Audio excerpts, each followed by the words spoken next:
जातस्य ध्रुवकुल एव तुङ्गकीर्ते रङ्गस्य व्यजनिसुतः सवेन नाम यद्दोषव्यतितमतिः स राजवर्यः त्वत्पादे निहितमनावनं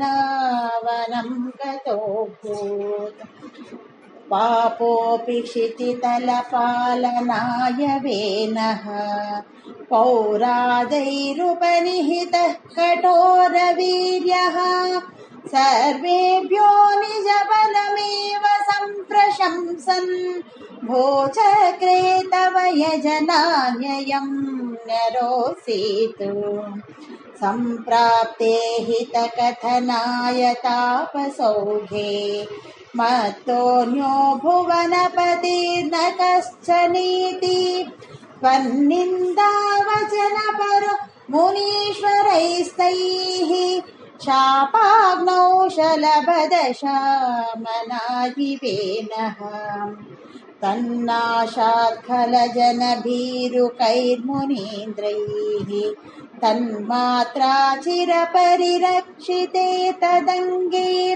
त्यक्तागे परिमतितादयोरुदण्डात् दोर्दण्डे परिमतिते त्वमाविरासीः विख्यातः पृथुरिति तापसोपदिष्ट्यैः सूताध्यैः परिणुत भावि भूरिवीर्यः वेनार्त्या कबलित सम्पदं धरित्री आक्रान्तां निजधनुषा समामकाशीः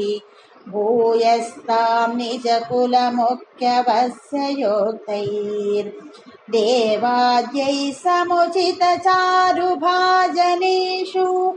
अन्नादीन्यभिलषितानि यानि तानि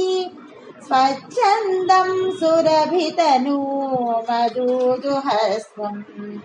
आत्मानं यजति मुखैस्त्वयि त्रिधामन्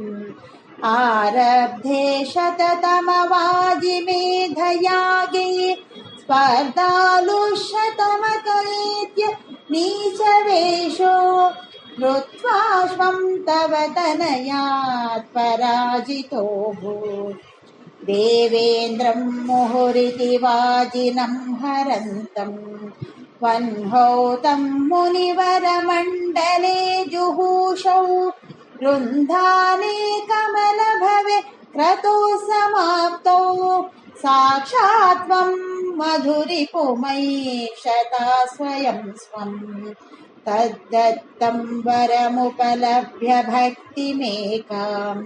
गङ्गान्ते विहितपदः कदापि देवा सत्रस्तं मुनिवहं हितानि शंसन् ऐक्षिष्टासनकमुखान् मुनीन् पुरस्तात् विज्ञानं सनकमुखोदितं दधानः स्वात्मानं स्वयमगमो वनान्तसेवी तत्तादृक्षुतु वपुरीश सत्वरं मे रोगोघं प्रशमय वातगेहवासिन् रोगोघं प्रशमय वातगेहवासिन् जात।